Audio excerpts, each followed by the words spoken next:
Catherine Bernardo, kunot noo na aminin na sadyang takot siya na tuluyang mawala sa kanya si Daniel Padilla.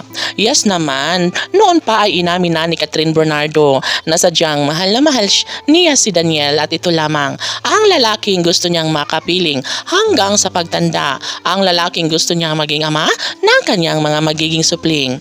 Natatandaang hindi na kakayanin pa ni Daniel ang mga pagsubok na talagang namang ayaw nila na mawala ng pag-asa. Hindi ito ang kagustuhan ni Catherine Bernardo na basta na lang na magwagi ang kabiguan sa kanilang pagmamahalan.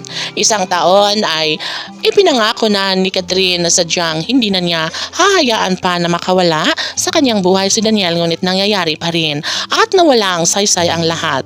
No, kung anuman ang mga ipinangako noon ni Catherine at Daniel sa isa't isa ay tila nawawala na nga ng pag-asa ang lahat. Nawawasak ng tuluyan ang pundasyon sa relasyon ni Catherine Bernardo at Daniel Padilla. Samantala, masaya naman ngayon si Andrea Brillantes dahil patuloy pa rin umano ang magandang komunikasyon at pagkikita nilang dalawa ng nobyong si Daniel Padilla. Halata at kitang-kita sa mga mata ni Andrea Brillantes na sadyang pakiramdam ng actress ay panalong-panalo na siya sa mga pagkakataong ito.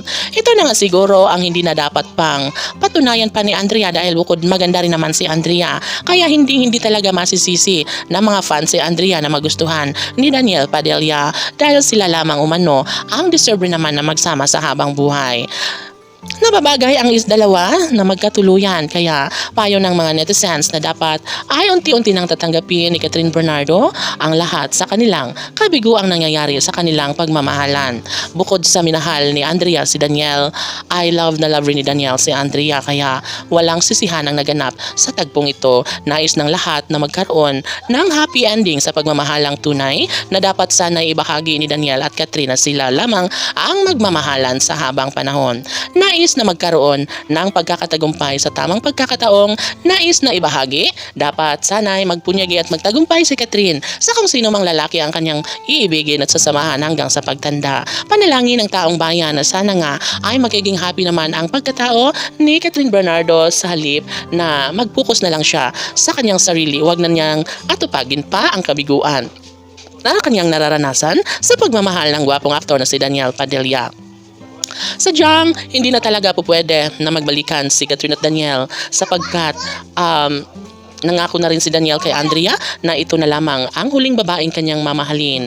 Kaya baliwala na lang ni Daniel ang 11 taong pagmamahalan kay Catherine.